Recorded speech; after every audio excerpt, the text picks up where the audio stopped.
AP అభివృద్ధికి కేంద్ర ప్రభుత్వం కట్టుబడి ఉందని కేంద్ర మంత్రి భూపతిరాజు శ్రీనివాస్ వర్మ స్పష్టం చేశారు. కేంద్ర బడ్జెట్లో ఏపీకి భారీగా నిధులు కేటాయించిందని చెప్పారు. అమరావతి పోలవరం నిర్మాణానికి సహకరిస్తోందన్నారు. 2047 నాటికి వికసిత భారత లక్ష్యాన్ని చేరుకోవడం ధ్యేయంగా కేంద్ర బడ్జెట్ ఉందని తెలిపారు. మౌలిక సదుపాయాల కల్పన, ఉపాధి వృద్ధికి బడ్జెట్లో అత్యంత ప్రాధాన్యత ఇచ్చారని తెలిపారు.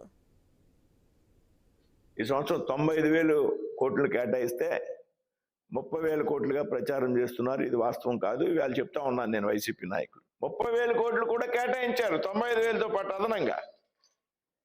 అది ఎందుకు కేటాయించారంటే విబిజీ రామ్జీ పథకం ఏప్రిల్ 1వ తారీఖు నుండి అమల్లోకి రాబోతుంది చెప్పారు. అమరావతి అభివృద్ధి కోసం నిధులు ఇచ్చారు.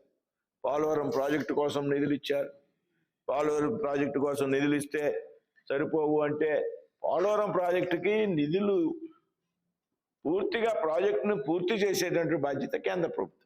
పూర్తిగా నిధులు ఇచ్చి ప్రాజెక్టుని పూర్తి చేసేవాటికి కేంద్ర ప్రభుత్వం 2027లో పోలవరం ప్రాజెక్టు పూర్తి కాబోతా ఉన్నదనేటువంటి వాస్తవం.